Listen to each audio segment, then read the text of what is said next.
Hello everyone. देखिए, इस lecture number 26 में हम बात करेंगे आज टेलीस्कोप सीरीज के बारे में। जैसा कि आपको पता है कि ये पूरी लेक्चर सीरीज मैं डिस्कस कर रहा हूँ यहाँ पर, जो आपका CSIR नेट JRF और IIT जैम के पर्पज से वेरी वेरी इंपॉर्टेंट है।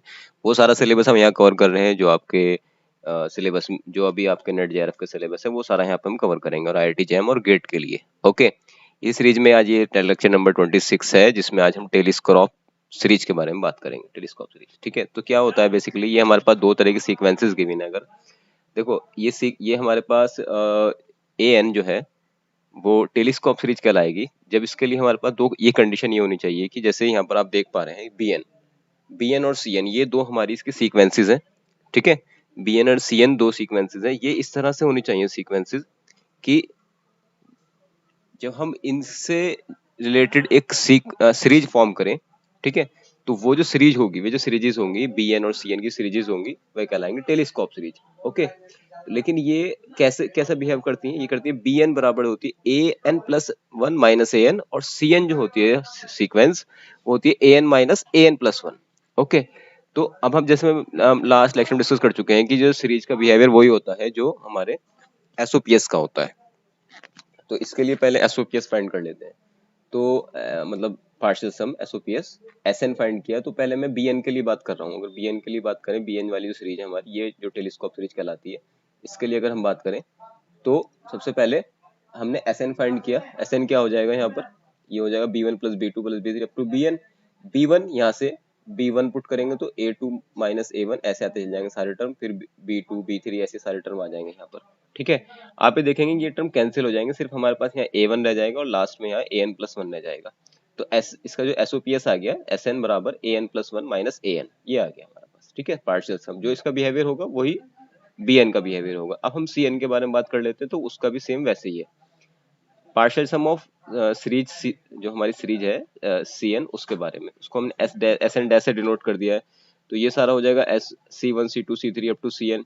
अब जो CN है उसमें n बराबर 1 पुट करेंगे तो ये हमारी इस तरह की एक सीरीज मिल जाएगी, ठीक है।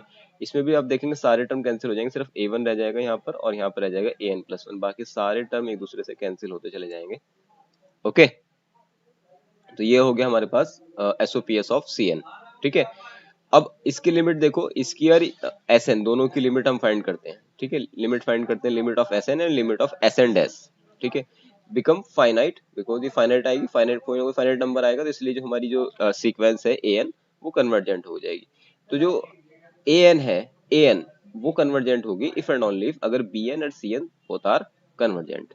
ओके, तो हमें बेसिकली बस यहाँ पर ही देखना है कि टेलीस्कोप सीरीज जब हम बनाते हैं तो उसमें जो हमारी सीक्वेंसेस होती हैं वो इस टाइप से लिखी जाती हैं, ठीक है। ये लिख दी हमने यहाँ पर CN बराबर, और CN बराबर लिख दिया AN माइनस AN+1, और BN बराबर AN+1 माइनस AN। ओके, चलिए ये इतना ही था टेलीस्कोप सीरीज के बारे में। अब हम बात करते हैं Lebanese rule for alternative series. ये वेरी वेरी इंपॉर्टेंट है, ठीक है। जब भी अल्टरनेटिव सीरीज होती है, मतलब अल्टरनेटिव सीरीज का मतलब होता है इसमें माइनस प्लस ऐसे टर्म आते जाते हैं, ठीक है। जो पॉजिटिव टर्म सीरीज होती है उनके लिए कई सारे टेस्ट हमने डिस्कस कर चुके हैं लास्ट लेक्चर में, वो जाके आप देख सकते हैं वहां पर। ओके, तो लेबनीज टेस्ट क्या है? If the alternative series AN A1 minus A2 plus A3 minus A4 up to so on, ठीक है, where AN is positive for all n such that जो सेकंड वाला टर्म है वो लेस देन होना चाहिए फर्स्ट वाले टर्म से, ठीक है। AN+1 less than AN for all n, and second condition क्या है इसकी कि limit n tends to infinity AN जो है सीक्वेंस वो 0 आनी चाहिए। अगर ये दो कंडीशन फुलफिल होती हैं तो जो सीरीज है हमारी समेशन AN वो कन्वर्जेंट कहलाएगी, ठीक है। दो कंडीशन मस्ट है फुलफिल होना, ये वाली और ये वाली कंडीशन की सीक्वेंस का लिमिटिंग पॉइंट 0 होना चाहिए, और टर्म जो हो वो AN+1 लेस देन AN के होने चाहिए, मतलब सेकंड टर्म बाद वाला टर्म पहले वाले टर्म से लेस होना चाहिए। ओके, इसको एक एग्जांपल से समझते हैं। एक ही हमारे पास इस तरह की सीरीज गिवन है, तो यहाँ पर AN बराबर ये आ जाएगा, जैसे ये 1 2 3 4 5 n तक जाएंगे n to the power p, ठीक है।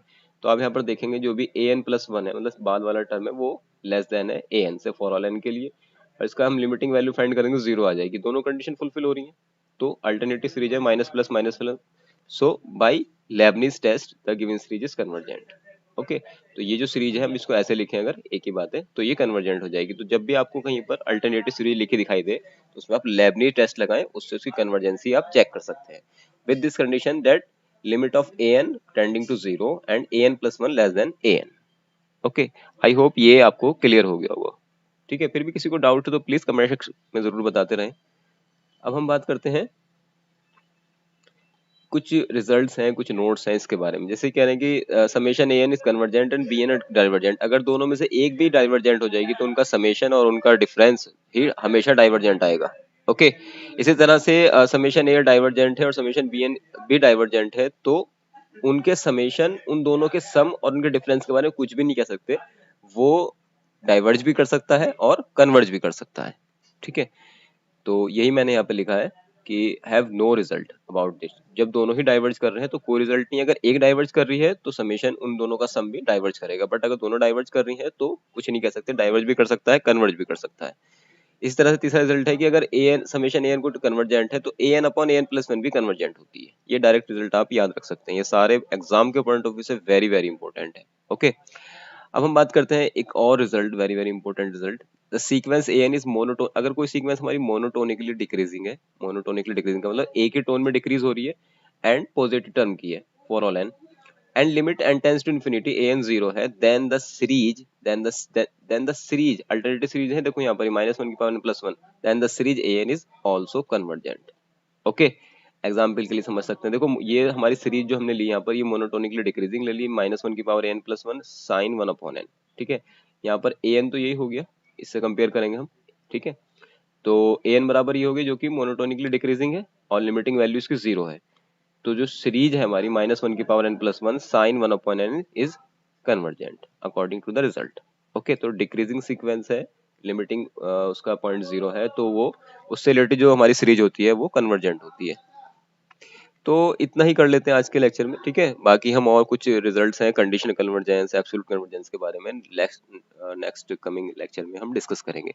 होप सो ये आपको क्लियर हो गया होगा। फिर भी कोई डाउट है तो प्लीज कमेंट सेक्शन में जरूर बताएं, and if you like the content please like, subscribe the channel and share among the friend. Thank you again.